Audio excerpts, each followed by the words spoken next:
Hello, everyone, and welcome back to another episode of the Bridging Impact Podcast, the podcast that is passing wisdom to the next generation of athletes, coaches, and parents to transform leaders on and off the court. And in today's episode, we get the opportunity to interview Coach Mindy Lee. Coach Mindy Lee is a mindset coach, a nutrition coach for women, and in our episode today, we talk a lot about going against the standards of, what society says we should do with our health, what we should look like, and how to properly fuel ourselves, not only as athletes, but also as parents as well. So without further ado, let's dive in. Hello and welcome to the Bridging Impact Podcast. Mindy, I'm thrilled to have you on, and you are our first gymnast that we are having on the show.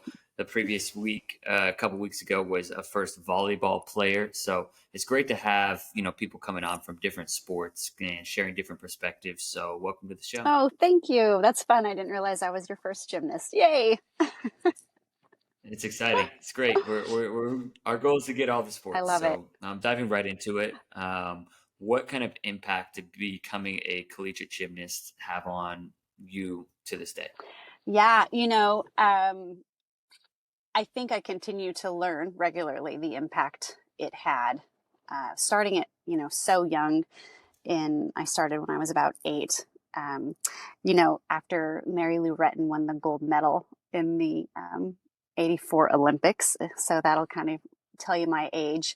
I was determined to compete I wanted to be, my real name is Mindy Lee. And so I'm like, I'm going to be the next Mindy Lee, the next Mary Lou.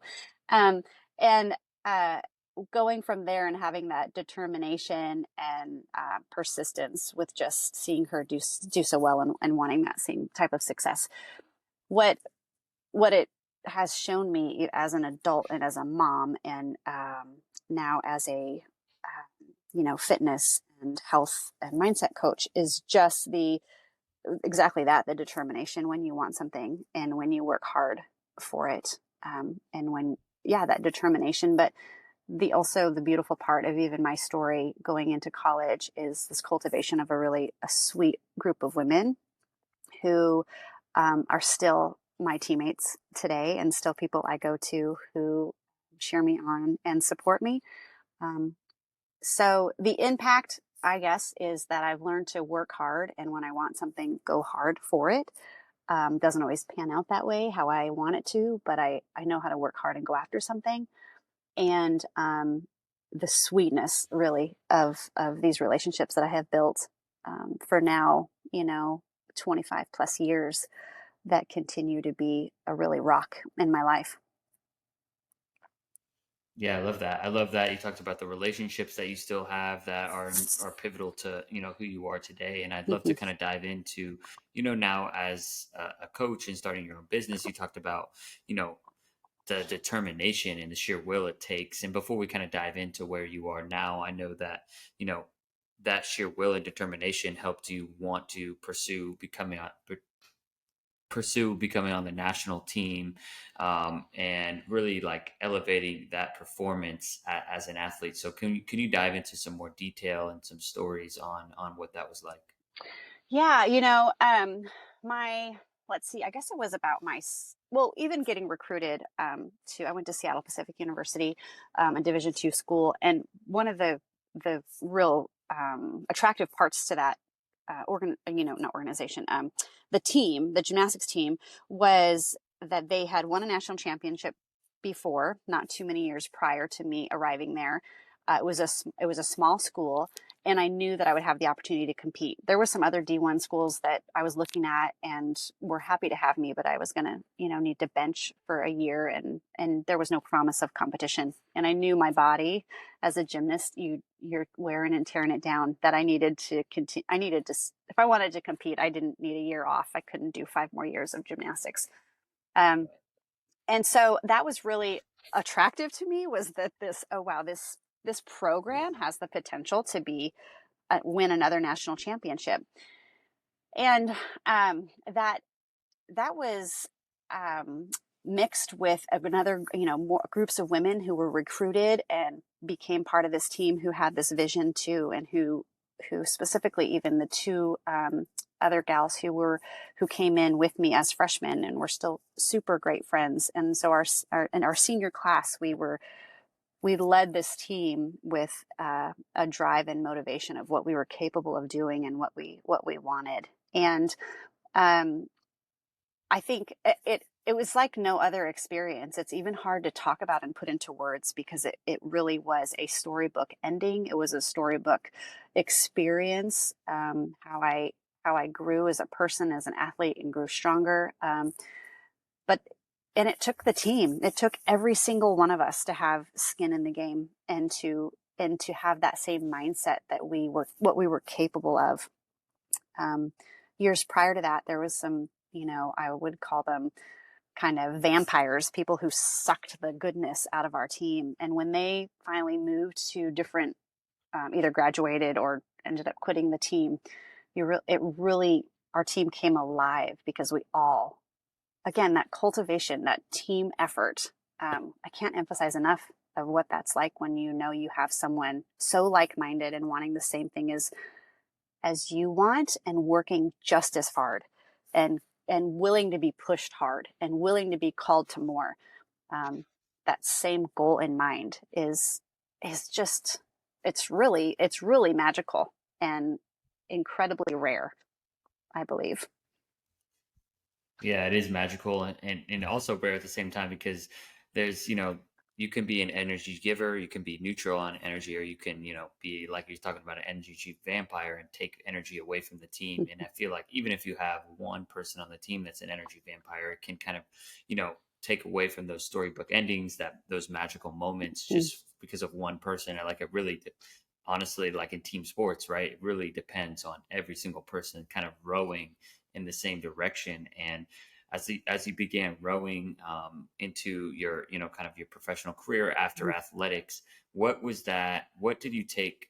What experiences did you take? You talked about the sheer will, determination, connections with you as you wanted to continue to, impact and give back maybe some of that experience that you had as a collegiate gymnast. Yeah. So, it's interesting. I continued right after, after college, I've continued to stay active in, whether it's lifting weights or doing HIIT classes or learning more about nutrition. So it's been in me. But being, getting married, becoming a mom, it was like those were the things that took precedence. And even in my mothering, I was determined for my family to live and be a certain way. I had that same drive of what I wanted for our family to look like. And some of Mm, that is intentional and just fine. And there's some of it that you have absolutely no control over, right? right. Um, Right. so I um, I think the determination of gosh, this is a hard. It's hard to answer because I've I've always had that determination and will, even as a mom when I wasn't, working on my business. Um, yeah, I think I'm kind of stumbling for an answer here. Yeah, no worries. I mean, and you could talk about it. Doesn't just have to be, professional. It could be also, about being a mom and that sheer will and determination. There's no, right answer for this. Yeah. Well, I think I had that will and determination to um, my okay, the gym for me and going to the gym was a place that I was safe and I had success and I was encouraged. And I don't know that I would have been as successful had I not had such a place to land. And I say that because my home life was not a place where I wanted to stay and to be around often. And so I had an outlet and it tended to some issues and wounds and processing of my story. And so if I were to say what was my what really was my springboard, I'll use a gymnastics term there, to continue with that determination when it came to being a mother was like, I want my kids to not have to leave my home to feel encouraged, safe, and successful. So how do I make that happen in my house? And I'd say that was probably my sheer determination as a mom. And I think that it is a home that's built on that. I think we'll know, right, when years to come, when they come back, Right. they'll be telling us what it really was. But I do know the gym was a safe place for me, and it led me to great success. So was my vim and vigor and my push and drive because it was tending to like the frustrations I was having at home, or was it because I was determined to become something other? Maybe a little bit of both. Um, Right. yeah. No, that's beautiful, and I love that you're talking about how the gym was like a safe and successful place for you. And I'd love to kind of touch on the word safe. And now for you as a coach, and you whether you're working in the gym or just talking about health and fitness, I think a lot of times, right, we talked about right before we came on the podcast about kind of the beauty standards that are set in our culture, and that sometimes people don't feel safe in the gym or feel safe Mm, within their own bodies. And I would love to kind of talk a little bit more about the work that you do with helping people, kind of feel more safe within their own bodies and in the gym and athletically. yeah. I love that. I love that phrase, safe within your own body. That is a goal that I would have for the clients that I work with. I work with mostly women, although I've worked with some men also. And I've worked with some athletes too. Um, Really just, well, one of my goals is for them to understand how to fuel their body. And so when you learn how to fuel your body for the activity that you're either you're doing, or the race that you're running, or even your day-to-day motherhood, um, it's a game changer. I had a time in my life when it was like, I will just have some coffee in the morning. Okay, I'll have a quick piece of toast. I'll have another cup of coffee. Oh, the next thing I know, it's dinner. I'll eat some of the kids' leftover mac and cheese. Oh, here's a chicken nugget. Right. And I didn't understand why I was, bonking every afternoon at 3 o'clock and then just grabbing another Americano, um, and Right. and I knew that it had to do with my fueling, until I got really serious about how to fuel my body so that I could actually be performing, even as I put the performing in quotes, as a mom, not necessarily as an athlete. I It was a game changer as far as I can really offer my best. I can love better. I can be in relationship better. I can communicate better when I'm taking care of my body. And in doing that and taking care of myself, I ended up feeling more confident and more safe in my body, like you're saying. And because I was feeding it and fueling it to the best way that I knew how, and not, I think in there's some self sabotage that goes on when people don't care for themselves. I do know that occurs. And so that's a real big part of working with clients is hearing their goals and really being curious on why they haven't achieved them yet. And 90% of that is because it's the mental game and what goes on in their head about their beliefs of themselves, or and some of it is not knowing how to, but a large chunk of it is just not believing that they can. And I help reframe that, and I help encourage them to believe that they absolutely can, with no question. That's awesome. And can we like unpack that a little bit more? I'd love to, kind of expand on, some of the self sabotage that you see kind of as a pattern, and some of the, consistent thoughts that find yourself, repeating with different people that you work with. Yeah, absolutely. It looks like your face is frozen on my end. Are you still hearing me? Everything okay? Yeah. Okay, good. Everything's all Okay, good. good. Yeah. There is, um, there are many themes that come up, and well, like I mentioned earlier, just the belief that they can't. Um, so okay. So for example, one of the questions I ask is, "What have you done in the past that's been successful?" And people are like, "Oh, I did keto, or I did paleo, or I did no carbs," and Right. they list all the things, right? And they're, "Oh, this one worked really, really good, and I really liked this one." And and I gently say, but I'll be more abrupt here, is, well, then why are we here? If those worked really good, why are we meeting? Right. And it usually comes down to, well, because it wasn't sustainable, or I just gave up because it was, too restricted. It wasn't sustainable. It's really the bottom line. It was not sustainable. And so I want to rework that with people and show them what is sustainable and what is possible, which means I am not a restriction, and I'm not over. You might have heard of the slogan, health at every size. And I think there's two extremes there, where we are reckless and don't care, or where we're restricted and miserable. And there's got to be somewhere in the Mm. middle that we can meet, and you can fuel and feel good about what you ate, and not feel shame about what you ate, and be purposeful in what you eat, and be intentional on the choices that you're making. Um, and then find that health for the size that you are, or the size that you want to be. Health can be found there, and so digging through that.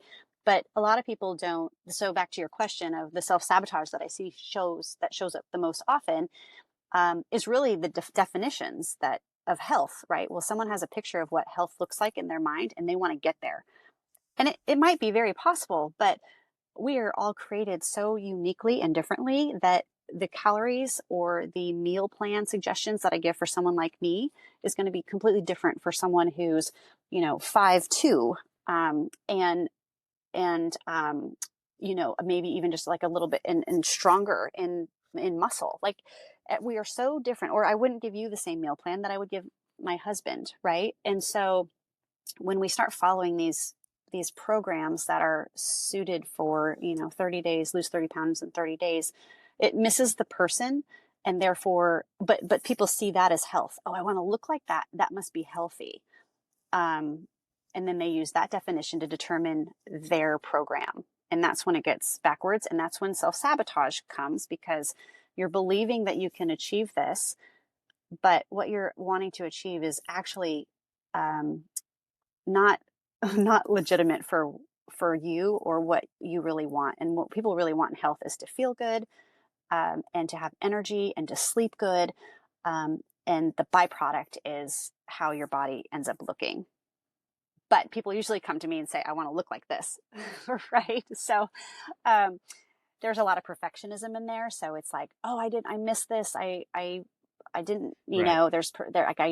just perfectionism is huge, where I really try to help them understand, like, let's be consistent.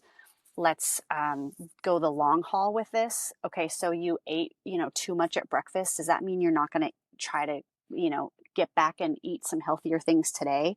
I used to do the same thing. Like, I would have too big of a breakfast. I'd feel really full and crummy about myself. So I'm like, oh, I'll just drink coffee the rest of the day so that I feel better. I'm not as bloated, and I'll be lighter by the end of the day. And that is the self-sabotage, because your body, it's like the worst thing you could do for your body. Your body wants fuel. So I don't know, say you have a huge breakfast and you feel kind of crummy. Okay, well, let's just make some better decisions the rest of the day, but that's over with and done. Let's move forward, and not, um, critique and be hard on yourself for the whole rest of your day. So a lot of unkindness is going on in our minds, and I call them they're called annoying negative thoughts. I call them your ants.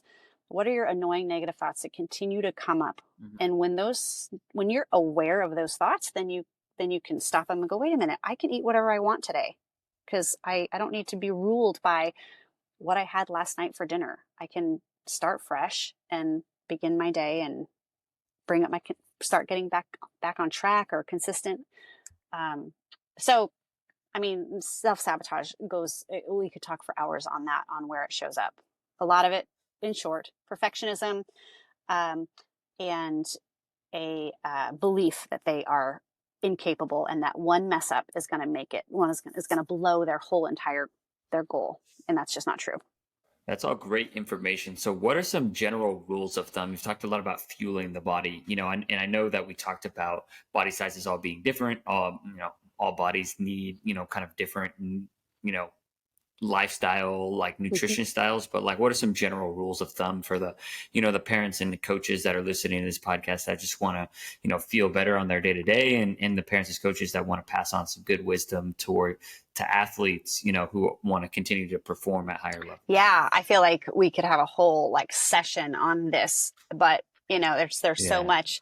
But like to your point of just little rule of thumb, you mentioned earlier, like what's good food, what would be good food. And that just even that language is being aware of let's be neutral with food, right? And let's look at it as fuel. And so, when I have options before me, what is good, better, and best? I just spoke with the gal who's like, well, Mindy, I love my Cheetos. Like, I don't want to give up my Cheetos. And she's like, they make me so happy. And I'm like, yeah, I don't want you to give up your Cheetos either. I also don't want you to eat the whole bag in one setting. Right. And so a lot of this is experimenting. So as an athlete, of course, we could get scientific and say like, well, this many carbs if you're going to work out for this long, and then be sure to refuel with some protein, and depending on what your goals are, those, and I'd be happy to dig into that. But just overall, why don't you try something out? I don't know. Try eating a bag of Cheetos before your basketball practice and see how you feel. Right. And not because I'm trying to prove a point, but there's some athletes who say, I don't actually like to eat it all before my practice. And I'm always like, oh my gosh, you need something, but it just works for them. Other athletes who let's just try eating something in between. Like when you have your break, what if we refueled with a granola bar and just had, consistent fuel going in? So, it can vary, but overall, the idea that there's a good, better, best choice that you can make when eating. And if you can become intentional about that and be aware of how it makes you feel, a lot of the people I work with, it's experimental. It's just, people who don't like to eat morning breakfast and do intermittent fasting. Great. Let's stick with that. See how it works for you. So there's some people who would be more specific to what exactly you need, and I can go there. But the overarching is do some experimenting, see what does work, and give it a shot and see what happens. Yeah, so much of it is around like how you feel. And, with that, I kind of want to pivot and talk a little bit more specifically towards, female athletes, and especially for us coaches and parents that are listening and being able to support female athletes. Like we touched on a little bit before about the cultural standards, right? That is just not realistic sometimes. And they still want, like, everyone wants to compete at the highest level and perform. And I feel like there's, I'm not a woman, but I feel like there's an extra pressure, extra standard for women to, have a certain diet, certain nutrition styles. So what kind of thoughts would you have around that for female athletes? Yeah, well, I am in love with all of the information and studies and pursuit of female athletes and their performance, even, integrating their cycle involved with what they're training and what they should be doing, to best for their body. And, Dr. Stacy Sims is just phenomenal when it comes to how women, we don't need to train like men, right? We don't need to eat like men. And so just the conversations she's brought onto her own podcast and to her books of what is so important as a female, and working specifically with your body on what is going to fuel you to this highest performance. 90% of every person that I have worked with, and men included, don't eat enough. When we take a calorie intake, the men that I've worked with are higher CEO, busy people, right? And so they're just grabbing what they can. Right. And the women are like, well, the less I eat, the smaller I'll be, which is what the world wants us to be, is small, right? And thin and petite. And I love just this idea of like, let's reframe that and let's fuel ourselves for strength and to get strong, and to not be so infatuated with this tininess that the world honors and values and sees as beautiful. Like, let's just redefine what beauty looks like, you know? I'm trying to come back to your question, but the toxic like health and toxic body messages that women get in their heads and then become standards and become the definition of how they should look, is exactly that, is toxic. And if we can be more intentional on redefining what that is to look like, even some of these athletes or this, marathon runner was worried about, the amount of food that I was encouraging her to eat, was worried about getting bulky, that with doing some, weight training on the off season. It's like, I don't want to get bulky. And it's like, well, oh my gosh, it's actually hard for us to gain muscle. I promise you in this like 6 months, you won't get bulky. Or I ate a lot and I feel like heavy in my stomach. I really want to feel thinner. And it's so convoluted because it's just about what we see on TV or what is just valued in this toxic culture. When really, how about you like have a full gut because you just fueled yourself and you're going to, go work out right now. And that fuel is going to give you the energy to lift weights, stronger than you ever have and heavier than you ever have. So it's flipping the narrative, and it's a lot of effort because the world is so stinking loud with what we as women are supposed to look like. And I hate it. I hate it. Yeah, I definitely, it's not realistic standards, right? And I think you bring up a lot of interesting points. And so for, the parents and the coaches that are listening that just want to be supportive. And, I think, kind of from what I hear, it's a lot of like, asking questions, reminding them that these are not, realistic standards. But I'd love for you to kind of like, maybe for specific examples, like for me, like if I'm working with, a female athlete, like what is my best way of approaching if I wanted to talk about nutrition in a way that, actually talks about fueling the body versus like fitting the standard. I think that's it. I think it's the words you choose to use, like fueling your body, because, today, ladies, we're prepping them. Tomorrow, we're going to be doing this workout. And so let's talk about how you're going to come prepared to that workout mentally and physically. So when you workouts at 2, which means you should probably eat your lunch at 1. So, because those, and you even learning like those carbs that you're going to use are going to give you the energy, and I need you to be on point or for the game. And then, offering some sort of, mid snack, that's like healthy and, energizing in the middle of the practice. So it can be a touchy subject, especially I'm guessing as a male coach. When I would say that's when you need, well, I mean, I think you're capable. I think you could learn this stuff. But it's the language that you use, and it's helping them reframe.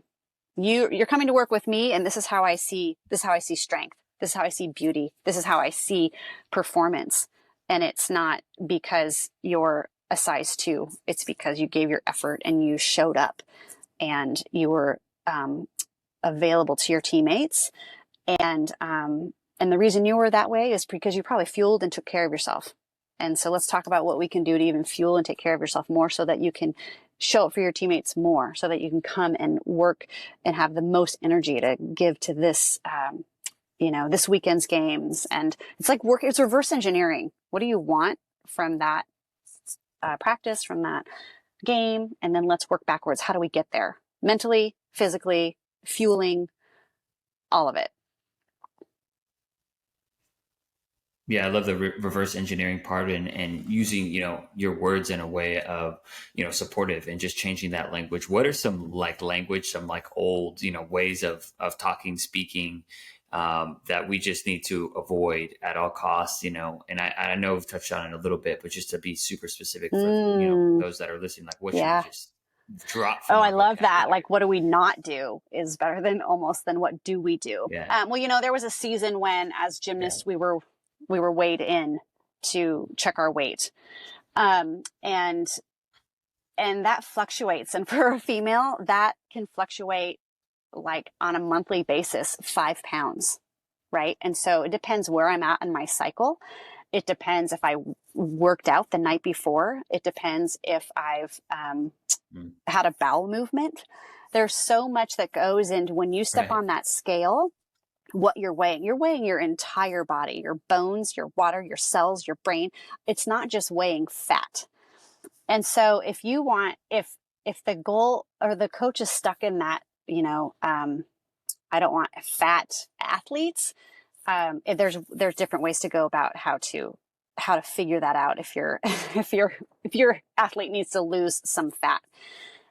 So I would not weigh in an athlete. If I weighed an athlete in, it would be maybe it would be with that story and that narrative around it. Like, we are taking this as a data point, but I'm also going to take in your sleep. How did you sleep? And I want to know how your stress level is.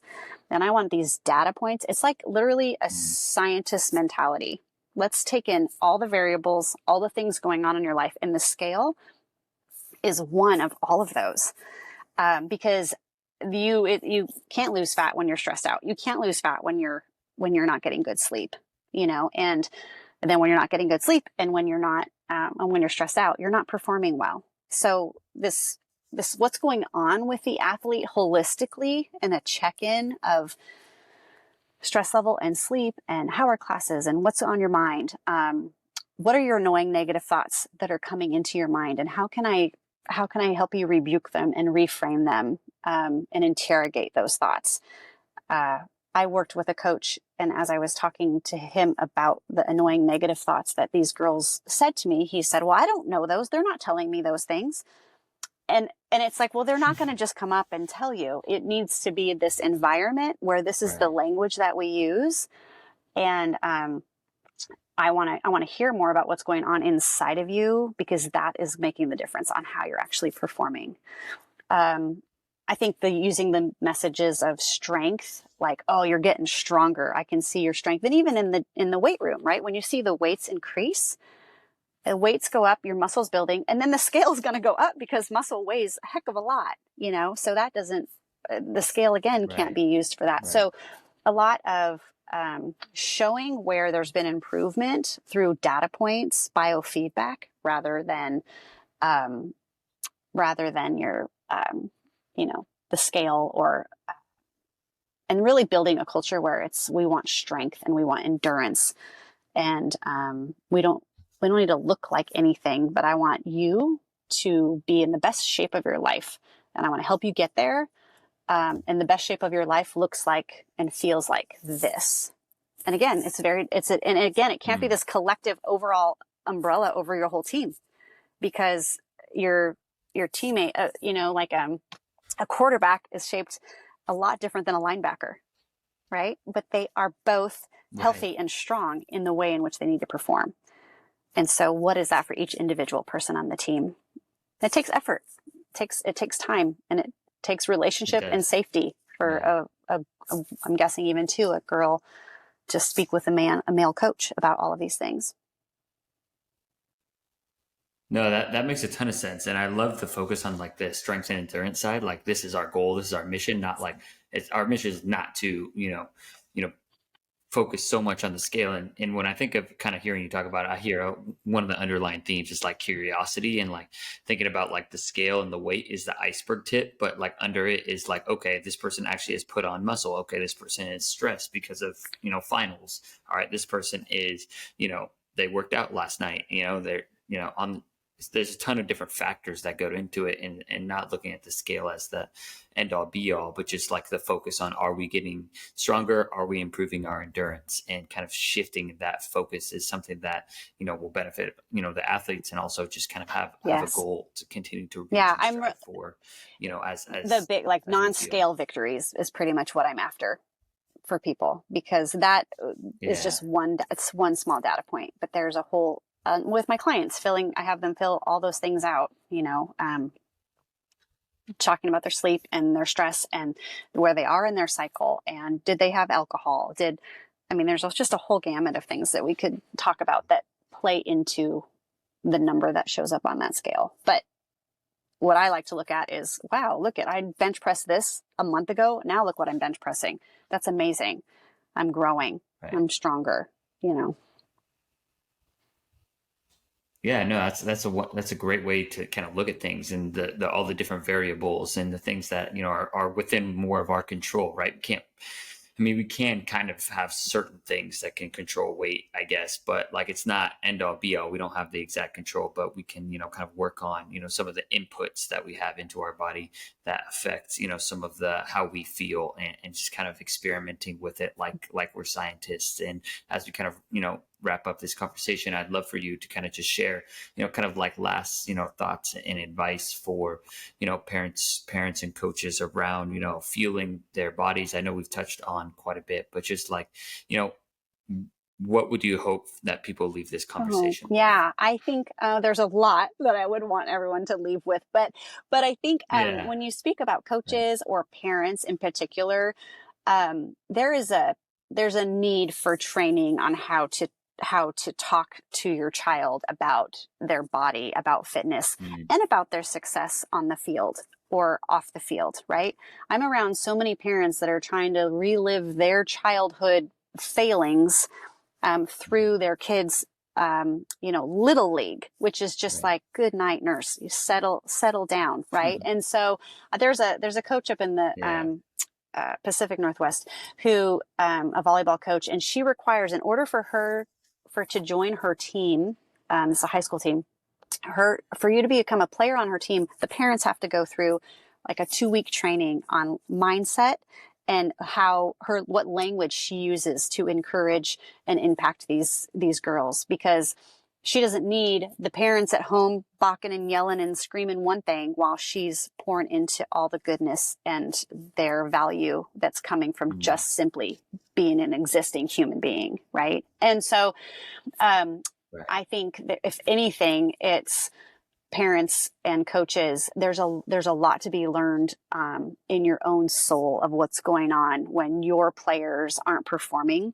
how you want them to be performing and how you respond to that. And so if they're not willing to do the inner work or come with this posture of I'm here to make this young girl a better human, then I don't know why they're coaching. Then there's something off. And I love Dawn Stanley. I love her attack on of building up character, and from the from South Carolina, University of South Carolina, and I love Lynn Roberts, Yeah. University of Utah, the pursuit of the whole person, and UCLA. She I'm forgetting her name at the moment, but she has that whole she Or has that whole close. that oh, who am I thinking of? Someone else then. I feel like it's her, when she has this whole kind of mantra of handle hard better. It's not just on basketball that I'm going to teach you how to handle hard. You're going to be out in the world and you're going to have to know how to handle hard better. And I think some of the parents and the coaches are lacking that. So you ask Coach Furtado, what do I want people to leave with? I want them to leave with this idea that there's a lot to learn about yourself in putting your child in a sport, and there's a lot to learn about yourself if you're signing up to be a coach. And it is so much more than the sport itself. It's about Yeah, we're learning always and raising learning. these humans to be better for the world. So, yeah. That's a perfect way. That's a Yeah. perfect way to end it. Always learning, always wanting. It's so much bigger than the game, right? We're talking about transforming leaders on and Yes. off the court, and so that's kind of exactly encapsulating what Bridging Impact is all about. That's why we always bring guests on who share similar missions, and I love the work that you're doing around fueling bodies, especially for women, and changing kind of the standards and some of the norms that we think about, and all the variabilities that life kind of brings, and it's great. And so where can people find you and connect with you, and potentially reach out and learn more about how they can continue to fuel their bodies? Yeah, I can be found on, really, by the easiest spot is on the Instagram. Right now I'm at Coach Mindy Lee is my handle. And that's kind of where I've been sending people, and people have been messaging me there to connect. Yeah. Awesome. Well, thank you so much for your time today, Mindy. I know I, kind of got some great perspective points around how I want to coach and approach just fueling the body. So I really appreciate it. Yeah, I love what you're doing. Keep doing it, because we need the bridge, just like you're saying. So, and I'd be happy to help anytime if you want to talk more about your own coaching and what that looks like as far as fueling. I'm here for you. Yeah. Appreciate that. Thank you. Thank you for listening to this episode of the Bridging Impact Podcast. We'd love it if you would like, subscribe, leave a comment and a review on whatever platform you're on. It's the best way to help us grow. We appreciate you for doing that. We'll shout you out on social media. I'd also love if you connected with me on social media. Let me know your thoughts. And this is why I do it. I want to share knowledge and wisdom from experienced leaders to people like yourself and myself, so we can have this dialogue and move forward, make an impact on the world. So stay tuned, stay subscribed. Cheers.